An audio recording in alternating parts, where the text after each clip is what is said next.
વિદ્યાર્થી મિત્રો, આપણે 7મા પાઠમાં જ આગળ વધશે.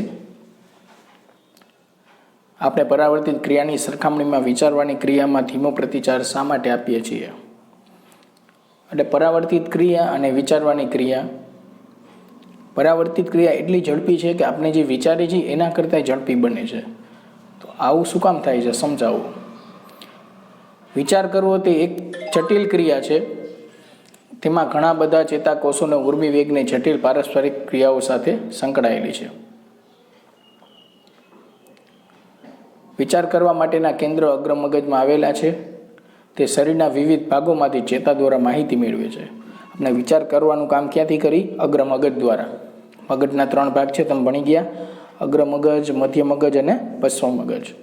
તો આ વિચારવાની ક્રિયા થાય છે ઉર્મિ વેગે જ, અને એ કામ કરે છે અગ્ર મગજ. એ શરીરના વિવિધ ભાગોમાંથી ચેતા એટલે કે સંવેદનાઓ એકત્રિત કરે છે. વિચાર કેન્દ્રમાં આ માહિતીનું અર્થઘટન થાય છે, સૂચના તૈયાર કરવામાં આવે છે અને મગજમાંથી આ સૂચનાઓ પાછી ચેતા દ્વારા પ્રતિચાર અંગ તરફ વહન પામે છે. હવે જે અંગમાંથી સૂચના આવી હોય એ મગજ સુધી પહોંચે, એ માહિતીનું અર્થઘટન કરે, વિચાર એના ઉપર, અને એને પાછું રિપીટ કરે, પાછું અર્થઘટન થાય અને એ સૂચનાઓનો અમલ કરી અને પાછી એની સૂચનાઓને ચેતા તરફ પાછો પ્રતિચાર આપે, વળતી રિપ્લાય આપે. રિપ્લાય એટલે પ્રતિચારક અંગ તરફ પાછો વહન કરે. આમ પ્રતિચાર દર્શાવવા માટે તે વધારે સમય લે છે. એટલે આપણે વિચારી, જેટલા સમયમાં આપણે વિચારી છીએ ને કાંઈ, એના કરતાં પરાવર્તિત ક્રિયા છે એકદમ ઝડપથી થાય છે. આપણે કાંઈ વિચારી કે આજે આમ કરવું છે, એ વિચારી અને પરાવર્તિત ક્રિયા એથી ઝડપી છે. કેમ કે જે વિચારી એ મગજમાં જાય, માહિતીનું અર્થઘટન થાય એનું વિશ્લેષણ થાય, એ ચેતા દ્વારા પછી એનું અર્થઘટન વિશ્લેષણ થઈ મગજમાંથી ચેતાઓને પાછો પ્રતિચાર અંગ તરફ મોકલે અને પછી કાર્ય થાય છે. આમ પરાવર્તિત ક્રિયા સામાન્ય રીતે સૂચના કરોડરજ્જુ દ્વારા આપવામાં આવે છે. તેથી અંગથી મગજ તરફ અને મગજથી પાછા અંગ તરફ જવાનો ઉર્મિવેગી વહનનો સમય બચે છે. આપણે પરાવર્તિત ક્રિયા મગજથી નથી થતી. પરાવર્તિત ક્રિયા કોના દ્વારા થાય છે? કરોડરજ્જુ દ્વારા. મગજ, મેં તમને કીધું હતું ને, સૂતા હોય આપણે, મગજ બંધ થઈ ગયું હોય તો હૃદયના ધબકારા ચાલુ રહે. નીંદરમાં કોઈ પિન ગુચાવે તોય ખબર પડી જાય કે કાંઈ ખૂંચ્યું એમ, પણ મગજ તો બંધ છે તો એ જવાબ આપે છે કોણ? કરોડરજ્જુ. એટલે પરાવર્તિત ક્રિયા છે એ કરોડરજ્જુ દ્વારા થાય છે. એટલે અંગથી મગજ તરફ અને મગજથી પાછા અંગ તરફ આવવાનો જે વહનનો સમય છે એ બચી જાય છે. એટલે પરાવર્તિત ક્રિયા ઝડપી છે. એટલે વિચારવાની ક્રિયા કરતાં ધીમી છે વિચારવાની ક્રિયા, પરાવર્તિત ક્રિયા એનાથી ઝડપી છે. કેમ કે વિચારવાનું મગજથી છે અને મગજ એનું વિશ્લેષણ કરીને જવાબ દેશે. આ પરાવર્તિત ક્રિયા મગજ સુધી પહોંચતી જ નથી. એ સીધી કરોડરજ્જુ જ એને વળતો રિપ્લાય આપી દે, પ્રતિચાર તરત આપી દે છે. પછીનો પ્રશ્ન, પરાવર્તિત કમાન સમજાવો. કરોડરજ્જુ પરાવર્તિત ક્રિયા સમજાવો. અથવા ગરમ વસ્તુને સ્પર્શ થતાં કેવી રીતે પ્રતિવર્તી સ્વરૂપે હાથ ખસેડી લેવાય તે સમજાવો.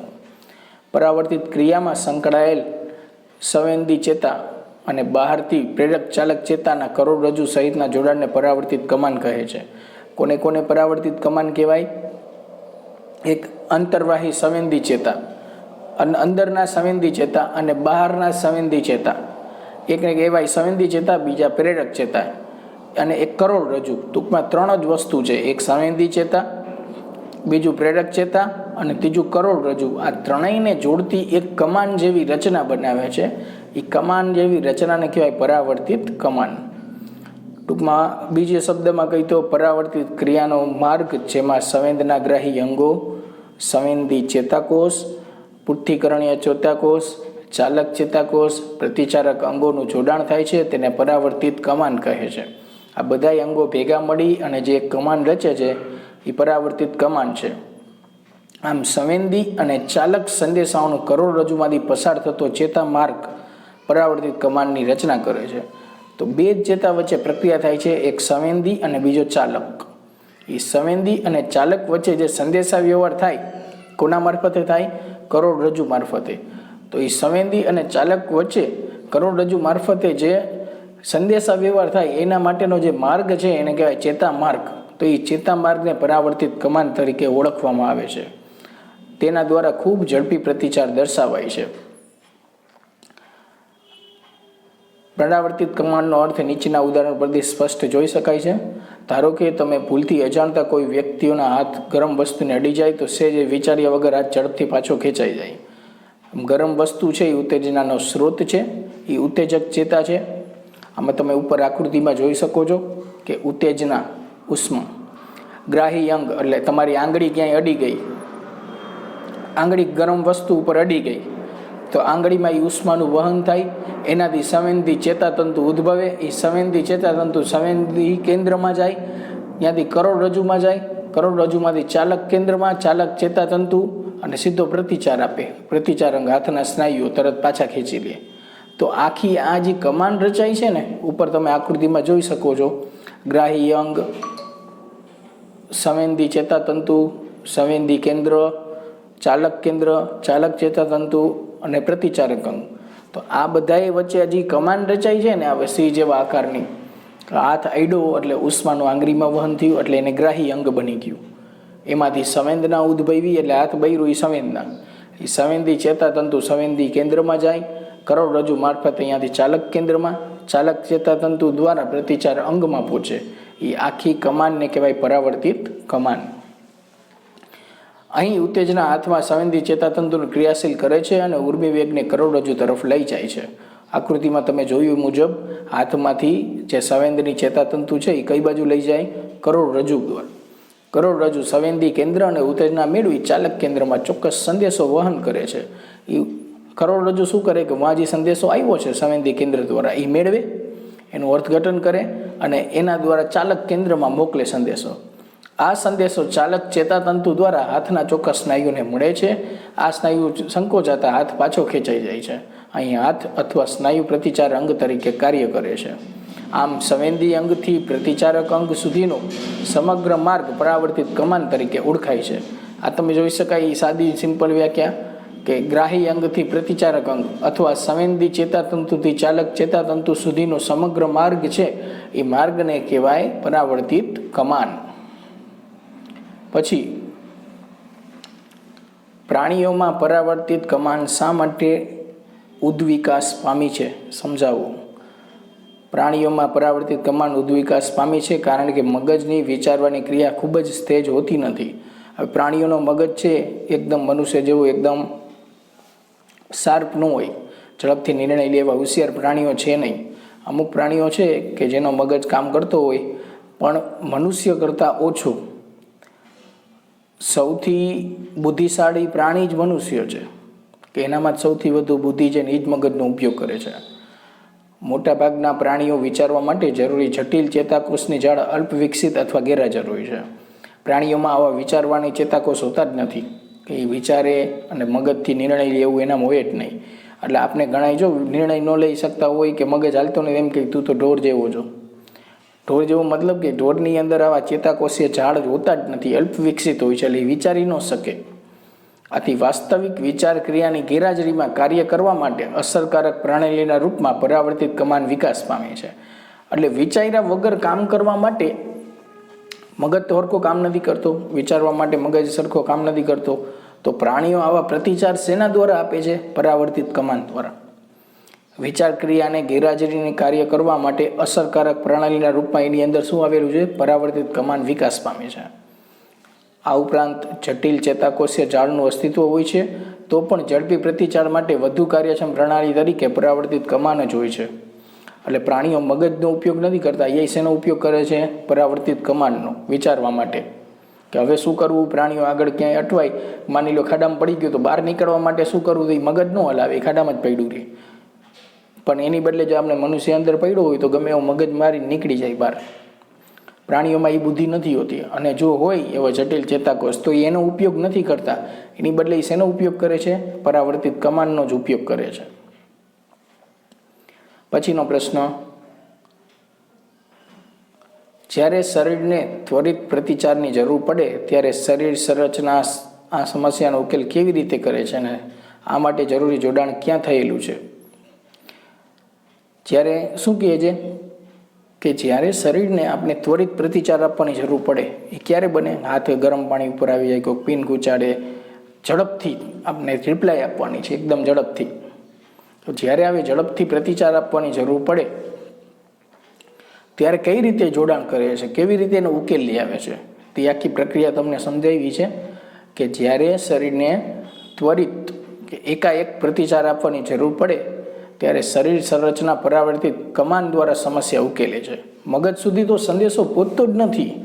તમારે ઝડપથી રિપ્લાય દેવાની છે કે જે સંદેશો તમે મગજ સુધી પહોંચાડશો તો એ વિચારી અને નિર્ણય લેતા વાર લાગશે.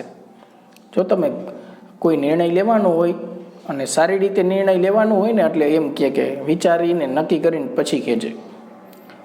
સરખું વિચારી નક્કી કરી લે તારી રીતે અને પછી મને કહેજે. તો એ નિર્ણય લેવા માટે વધારે સમયની જરૂર પડે છે. એમાં તમે મગજથી વિચારીને એનો ઉપયોગ કરો છો. હવે માની લો કે તમે હાથ કોઈ ગરમ વસ્તુ ઉપર લાગ્યું તો તમે વિચારીને પાછો લ્યો કે તરત હાથ લઈ લ્યો ને પાછો? એમાં કાંઈ વિચારવાનો સમય ન હોય. કોઈ પિન ખૂંચાડે તો વિચારો કે હાથ લઉં કે ન લઉં, પાછું તરત જ લેવાઈ જાય. ત્યાં વિચારતું જ નથી, ઝડપથી પ્રતિચાર આપી દે છે. એટલે મગજ સુધી સંદેશો જ નથી પહોંચતો. કેના દ્વારા આપી દે છે? પરાવર્તિત ક્રિયા, પરાવર્તિત કમાન દ્વારા. પરાવર્તિત કમાન પૂર્વ સંકેતો શોધવાની ક્રિયા અને તેને અનુરૂપ પ્રતિચાર દર્શાવવાની ક્રિયા ખૂબ ઝડપી પૂરી કરે છે. સંદેશો શોધી લે કે ભાઈ શું છે, ક્યાં તકલીફ છે, ક્યાં અંગમાં, અને તરત ત્યાંથી સંવેદી ચેતાતંતુઓ આગળ વધે. તાત્કાલિક પ્રતિચારના કિસ્સામાં બાહ્ય ઉત્તેજનાની સંવેદના સાથે વિચારવાની ક્રિયા સંકળાતી નથી. હવે તાત્કાલિક પ્રતિચાર આપવો હોય તો બાહ્ય સંવેદનાઓ છે એની સાથે વિચારવાની ક્રિયા જોડાતી નથી. હવે જ્યારે આવી રીતના તમારે તાત્કાલિક પ્રતિચાર આપવાનું હોય, એ તાત્કાલિક પ્રતિચારના કિસ્સામાં બાહ્ય ઉત્તેજનાની સંવેદના સાથે વિચારવાની ક્રિયા સંકળાતી નથી. એ શરીરના વિવિધ ભાગોની ચેતાઓ મગજ તરફ જતા કરોડરજ્જુમાં એક જૂથમાં ભેગા થઈ જાય છે. ટૂંકમાં શરીરના જુદા જુદા ભાગમાંથી જે ચેતાઓ મગજ તરફ જતા હોય એ સીધા ક્યાં રોકાઈ જાય છે? કરોડરજ્જુ સુધી જ રોકાઈ જાય. ત્યાંથી આગળ મગજ સુધી જતા નથી. તાત્કાલિક પ્રતિચારની જરૂર પડે ત્યારે ઉર્મી વેગી કરોડરજ્જુ મગજ તરફ જતા નથી. એટલે મગજ તરફ સંદેશો પૂરતો જ નથી કે જ્યારે તમારે ઝડપથી પ્રતિચાર આપવાની જરૂર પડે છે ત્યારે કરોડરજ્જુ જ કામ કરે છે.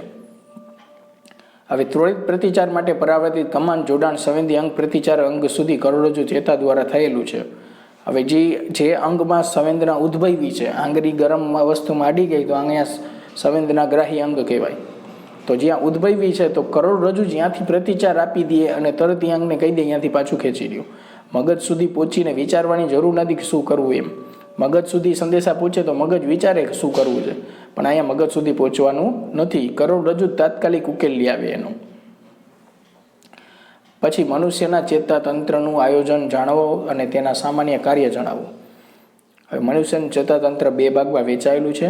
એક મધ્યસ્થ ચેતાતંત્ર અને પરિધવર્તી ચેતાતંત્ર, CNS અને PNS. CNSમાં જે મગજ અને કરોડરજ્જુ, અને બીજું જે મસ્તિષ્ક ચેતા અને કરોડરજ્જુના ચેતાઓ. બેના કાર્ય શું છે સામાન્ય? કે CNS બાહ્ય પર્યાવરણ અને શરીરના બધા ભાગોમાંથી માહિતી મેળવે છે અને તેમનું સંકલન કરે છે. CNS એટલે મગજ અને કરોડરજ્જુ બે ભેગા થઈને કામ કરે કે બહારના પર્યાવરણમાં શું થાય છે, કઈ ઘટનાઓ બને છે, શરીરના બીજા ભાગો ઉપર એની શું અસર પડે છે, ત્યાંથી જુદી જુદી માહિતી મેળવીને એમનું સંકલન કરે છે. કરોડરજ્જુ પરાવર્તિત ક્રિયા સાથે સંકળાયેલ છે. એટલે જ્યારે ઝડપી પ્રતિચાર આપવું હોય તો એ કોણ સંકળાયેલું છે? કરોડરજ્જુ. મગજ શરીરનું મુખ્ય સંવેદન ધરાવતું કેન્દ્ર છે. મગજ છે એ મુખ્ય સંવેદના ધરાવતું કેન્દ્ર છે. બધા અંગોની સંવેદનાનો અનુભવ કોણ કરે છે? મગજ. એટલે આપણે ખુશ હોય તોય મગજ ઉપર અસર થાય, દુઃખ હોય કોઈ બાબતનું તોય મગજ ઉપર અસર થાય, કોઈ પણ બાબત હોય આપણે નિરાશ હોય તોય મગજમાં અસર થાય, તોય માથું દુખે. એટલે જેટલા જુદા જુદા અંગો છે, દુખાવો ક્યાંય પણ હોય તો એની અસર સીધી ક્યાં થશે? મગજ ઉપર. મગજ આપણે વિચારવાની અનુમતિ આપે છે અને વિચાર આધારિત ક્રિયા કરવા માટે પ્રેરે છે. મગજ વિચારવાની છૂટ આપે કે કોઈ ક્રિયા કરવી છે તો તમારે કઈ રીતે કરવી, કેમ કરવું, એ વિચારવાની છૂટ આપે છે. પછી ક્રિયા કરો તમે. પણ કરોડરજ્જુ છે એ વિચારવાની છૂટ આપતી નથી. એ તો તાત્કાલિક તરત જ ઉકેલી આવે કે કોઈ પણ અંગે સંવેદના અનુભવે એટલે તરત જ એનો પ્રતિચાર આપી દે. એ વિચારવા ન બેસે કે હાથ આંગળી કંઈક ખૂંચે છે તો વિચારી કે કઈ રીતે પાછી ખેંચવી, વિચારે નહીં, તરત જ પાછી ખેંચી લે. પરિધવર્તી ચેતાતંત્ર એ CNS અને શરીરના અંગો વચ્ચે જોડાણ રચે છે. શરીરના જુદા જુદા અંગો અને ચેતાતંત્ર CNS એ બે વચ્ચે જોડાણ કરવાનું કામ કોણ કરે છે? પરાવર્તિત ચેતાતંત્ર. બસ આજે આટલું જ આપણે વધુ પછીના વિડીયોમાં જોશી. આભાર.